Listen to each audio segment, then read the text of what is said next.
mendapat naungan arsy-Nya Allah Subhanahu wa Ta'ala. Itu yang pertama. Yang kedua, ini yang kita tidak bisa, yaitu wasyabun nasya'a fi ibadatillahi ta'ala. Seorang pemuda yang senantiasa giat atau merencanakan beribadah kepada Allah. Si cidok nang kene, pas yo gatok. Sing diane wis surapno maning. Ya.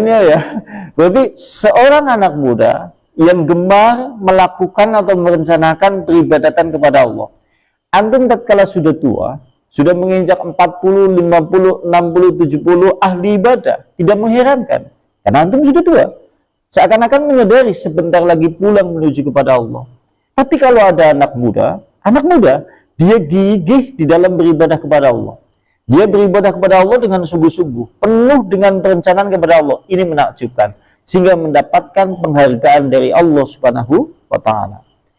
Sing gumuni maning wis tua ning urung gelem ibadah. Iya, karena anak-anak ya wis tua ora gelem ibadah, ora jere tambah tobat, malah tambah jauh dari Allah Subhanahu wa Ta'ala. Bismillahirrahmanirrahim. Bismillahirrahmanirrahim. Panjenengan bertanya, siapakah kemudian golongan yang nanti pada hari itu akan selamat atau akan mendapatkan perlindungan dari Allah, atau akan mendapat yaitu betul-betul naungan dari Allah Subhanahu wa Ta'ala. Kan disebutkan dalam hadisnya cukup masyhur dan panjenengan mungkin pernah mendengar.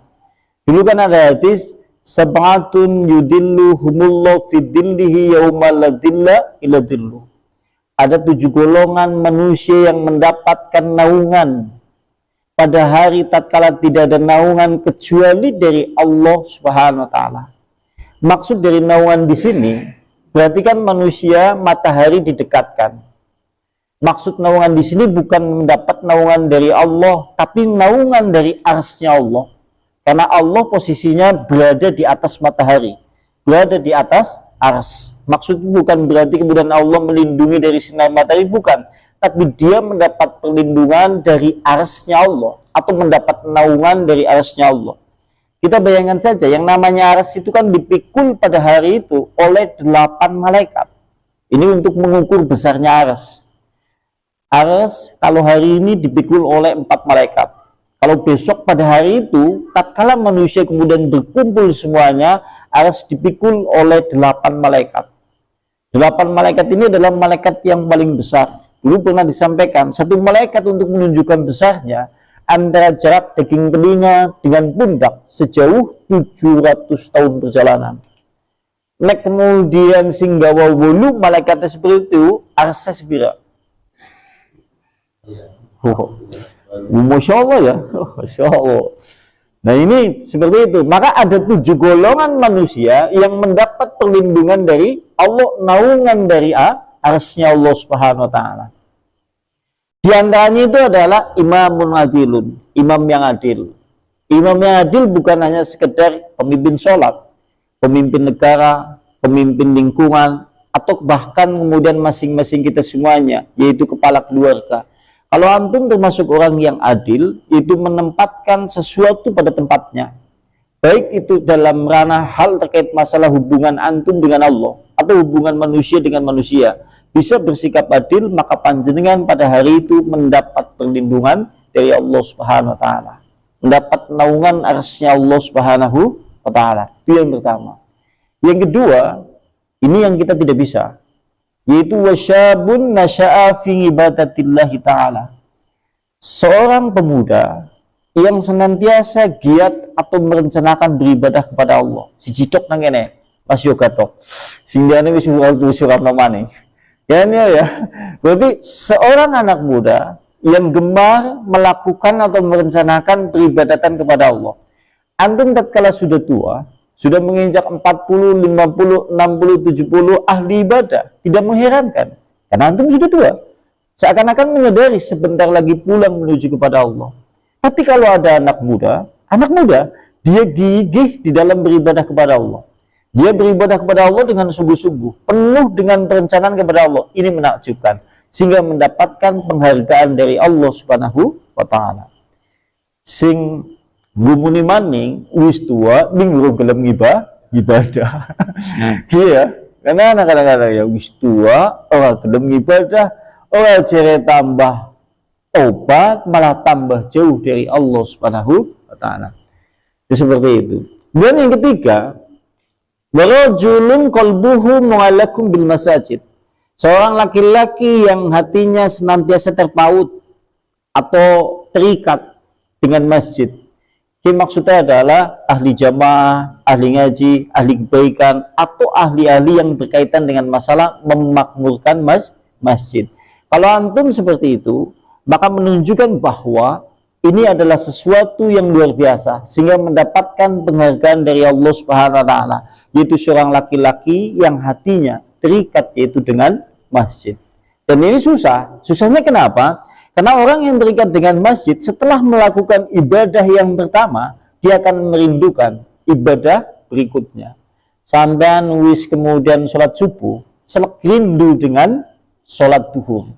Orang yang rindu tidak akan mengisi dengan kesia-siaan, tetapi kemudian menjadikan amalan-amalan tambahan yang gunanya tujuannya adalah mengobati rasa rindu kepada Allah Subhanahu wa taala. Sehingga tatkala panjenengan sholat subuh, lantas rindu dengan sholat duhur, panjenengan isi antara waktu bilangan subuh sampai duhur penuh dengan ibadah kepada Allah. Kising jenengane wong sing rindu atau terikat hatinya dengan masjid.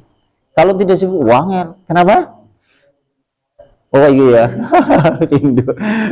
Ya benar. Kemudian yang berikutnya, itu dua laki-laki atau bisa suami istri, atau dua sahabat, atau dua saudara nasab yang saling mencintai karena Allah, saling membenci karena Allah. Mulanya kan ada hadis Nabi, sampai nek sholat, terus kon gugah keluarganya. Di antaranya anaknya, istrinya. Kalau istrinya sampai nangal tangine, ciprati banyu.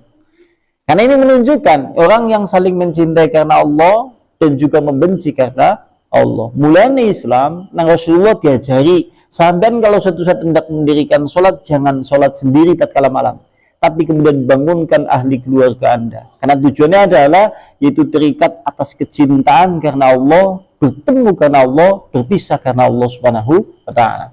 Yang berikutnya adalah warajulun, itu seorang laki-laki, da'athu imra'atu datu mangsibin wa jamalin. Seorang laki-laki yang diajak berbuat zina dengan wanita yang cantik, dengan wanita yang menawan. Dia memiliki status sosial yang tinggi. Lantas kemudian laki-laki itu diajak berbuat zina oleh dia. Lantas kemudian laki-laki itu takut kepada Allah Subhanahu wa taala. Contohnya adalah Nabi Yusuf. Nabi Yusuf kan diajak berbuat zina oleh tuannya.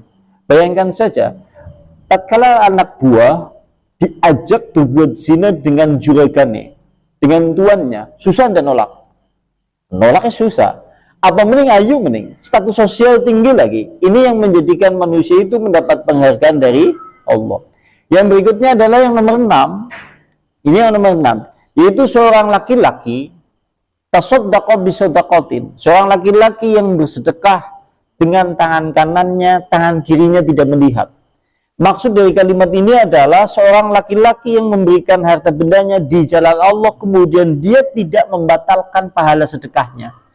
Pahala sedekah itu bisa batal, itu sebagaimana disebutkan dalam surat Al-Baqarah, ayatnya ayat 264.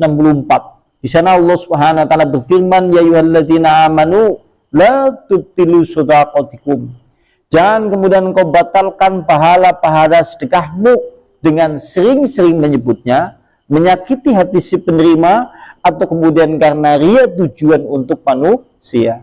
Nah, orang yang memberikan harta bendanya dengan tangan kanannya, tangan kirinya tidak melihat, maksudnya dia setelah memberikan harta bendanya tidak diikuti oleh sering menyebutnya, menyakiti hati si penerima, atau berbuat ria, dan dia dalam keadaan beriman kepada Allah dan beriman kepada hari akhir. Ini maksud dari kalimat, itu memberikan dengan tangan kanannya, tangan kirinya tidak melihat. Yang nomor 7, yaitu warajulun, seorang laki-laki ataupun perempuan yang dimana dia ingat kepada Allah, lantas kemudian meneteskan air mata kepada Allah Subhanahu wa Ta'ala. Ini 7 golongan yang mendapat naungan dari Allah Subhanahu wa Ta'ala pada hari itu. Itu pada hari tatkala tidak ada naungan kecuali dari Allah Subhanahu wa Ta'ala. Apakah cuma sebatas 7 golongan itu? Tidak.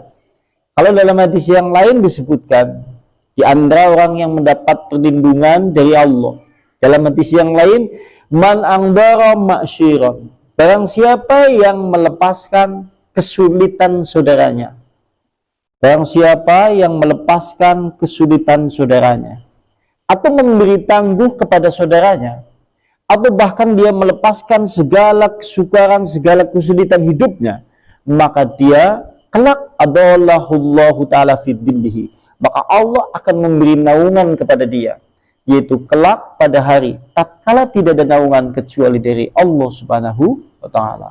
Sampai nulungi saudara muslim yang dalam keadaan susah, kesulitan, atau yang lain-lain, maka panjenengan mendapat perlindungan pada hari itu. Sementara awqala kata di dalam yaitu hadis yang lain menyebutkan waqala yuhkamu bainan nasi ala mri'in fiddillihi, maka sungguh yang namanya setiap manusia senantiasa akan berada di dalam naungan Allah dengan sedekahnya. Khina tatkala Allah Subhanahu wa Ta'ala hendak menghakimi di antara manusia. Maksudnya adalah panjenengan kalau ahli sedekah juga termasuk orang yang kelak akan mendapatkan perlindungan dari Allah Subhanahu wa Ta'ala. Dan yang lain-lain kalau yang disebutkan di dalam hadis masih beberapa hal yang berkaitan dengan masalah itu. Kembali ke kitab ini.